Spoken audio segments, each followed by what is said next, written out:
Hey there, music fans! Today, we're diving into the world of W.A.S.P and their creative process.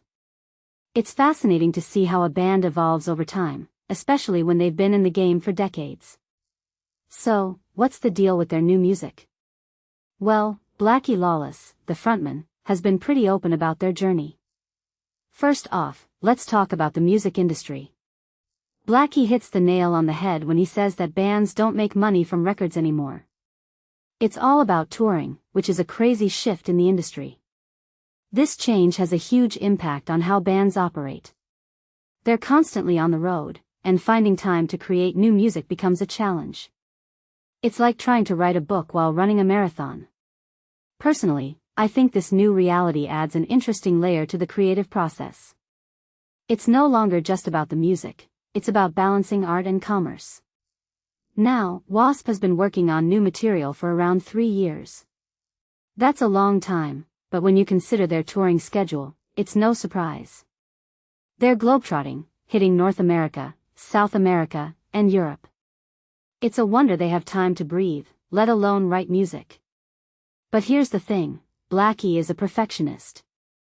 He's not just looking to churn out new songs, he wants them to be exceptional. And why? Because, in today's music landscape, new music competes with a band's legacy. What many people don't realize is that every new album is like an opening act for the band's greatest hits. Imagine trying to outshine your own legendary songs.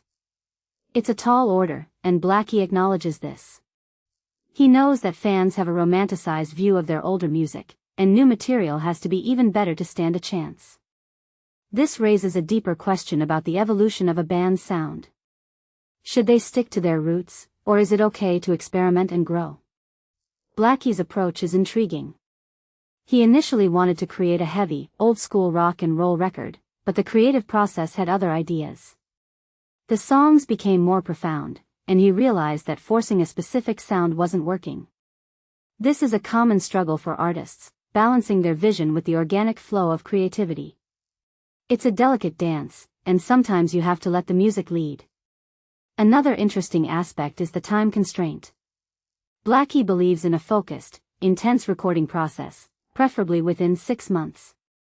He's right in a way, a shorter timeframe can create a more cohesive album. But it's also a double-edged sword. You don't want to rush art, but you also don't want to lose momentum. It's a fine line to tread. One thing that immediately stands out is the pressure these veteran bands face. Every new release is scrutinized against their classic hits. It's like they're competing with their younger selves. In my opinion, this is both a blessing and a curse. It ensures quality, but it can also stifle artistic growth. Fans expect a certain sound, and deviating from that can be risky. W.A.S.P is no stranger to this challenge. Their latest release, Re-Idolized, was a re-recorded version of an old album, which is a smart move. It plays to their strengths and gives fans what they love. But it also begs the question, is this the future of the music industry? Are bands destined to revisit their past to stay relevant? From my perspective, the music industry is in a constant state of flux. Artists have to adapt, and sometimes that means embracing your legacy.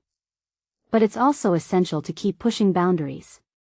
The key is finding that balance between honoring your roots and evolving as an artist.